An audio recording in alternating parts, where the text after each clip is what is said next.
کہ ابھی تو آپ کا پاسپورٹ ہی نہیں ویلڈ ہوتا، بڑی بڑی قومیں آپ سے ریکویسٹ کریں گی، آپ کے حضور آنے کی کوشش کریں گی، اور یہ صرف 10 سال کے چھوٹے سے وقفے میں ہوگا. امیر ہوگے، رئیس ہوگے، لتھارجک ہو، گھر بیٹھے بیٹھے بس منہ میں ڈالتے جاؤ گے، کھائے جاؤ، کوئی کام ہی نہیں کرنے کو پڑے گا آپ کو. یہ جو آپ کی اسرت ہے، تنگی ہے، آج کے بغیر کل کے عطا کرنے والے ہوں گے انشاءاللہ تعالی العزیز. You will see it with your own eyes. اور باقی دشمنوں کی کیا ہے، کوئی بھی دشمن آپ سے نہیں لڑ سکتا. وہ اب کوئی بھی ملک آپ کی طرف، اب انہوں نے آزما لیا. ابھی تو کل کی رپورٹ ہے اس کی، امریکہ کے تھنکنگ ٹینک کی، کہ ہم سب نے مل کے بڑی کوشش کی ہے پاکستان کو توڑنے کی. کہ انہوں نے لکھا کہ ہم سب نے مل کر پاکستان توڑنے کی بڑی کوشش کی ہے، مگر پاکستان کے لوگ اور فوج کو ہم علیحدہ نہیں کر سکے.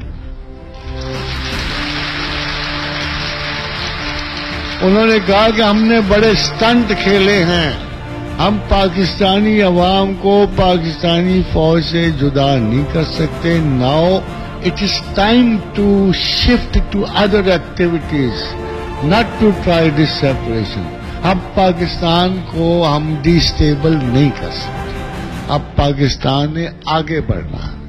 اور فوج سے بھی ریکویسٹ ہے کہ اپنے بھائیوں سے ذرا محبت سے کلام کیا کریں.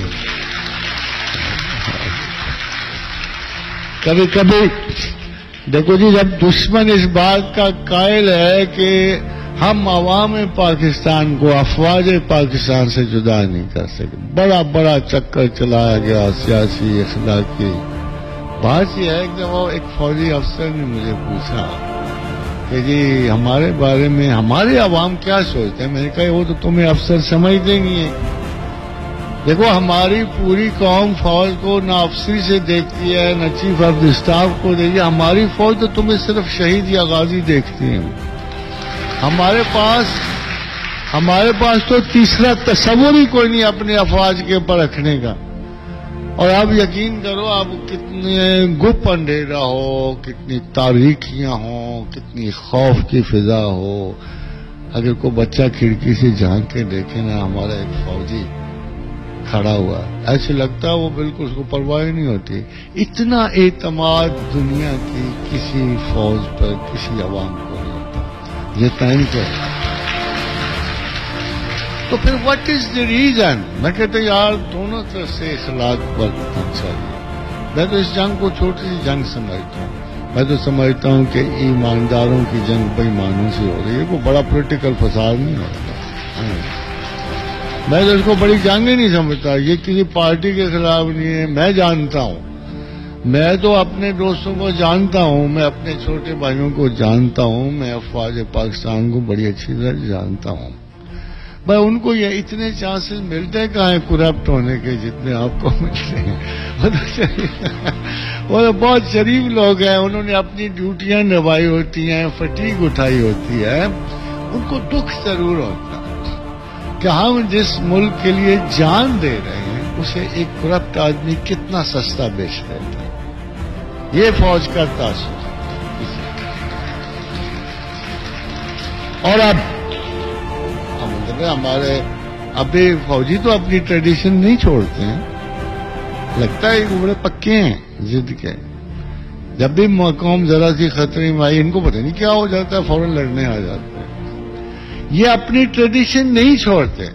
سچ پوچھو تو ان کو اسی شخص نے گائیڈنگ رولز دیے جو پاکستان کے خالق. یہ کم از کم اتنی پائیداری کے ساتھ ان چند اصولوں کو اپنائے ہوئے تھے جو ہم چھوڑ چکے ہیں. ہمیں ان کا ساتھ دینے کے لیے we have to come back.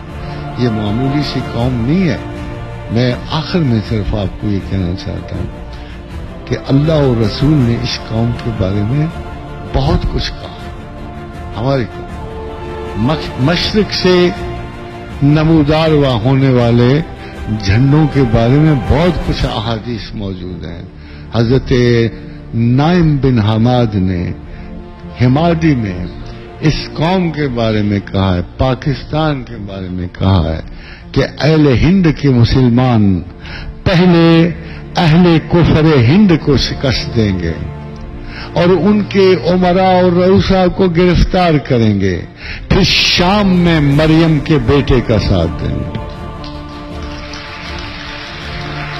یہ ہے الحمدللہ، یہ ہے پاکستان کا کردار۔ اگر غور تھوڑی سی آپ کو اچھی لگتی ہے تو اس کی بھی وجہ یہ ہے، ہمارے وہ دن گئے، ہمارے فوجی اور ہم سب ان سے محبت کا باعث بھی یہی ہے کہ وی نو ایچ ادر، ہم ان کی انٹیگریٹی کے قائل ہیں، وہ ہماری حفاظت پہ کمر بستہ ہے، ان کا عہد ہے۔ مگر بہت سارے لوگ ایسے ہیں جو ہمیں جستا جستا تقسیم کر کے، برباد کر کے، لڑا کے ہمیں اپنے ابتدائی عہد سے بیزار کر رہے ہیں جو ہم نے قائد اعظم کی مائیت میں کیا تھا۔ یہ اجماع امت ہے۔ پاکستان پولیٹیکل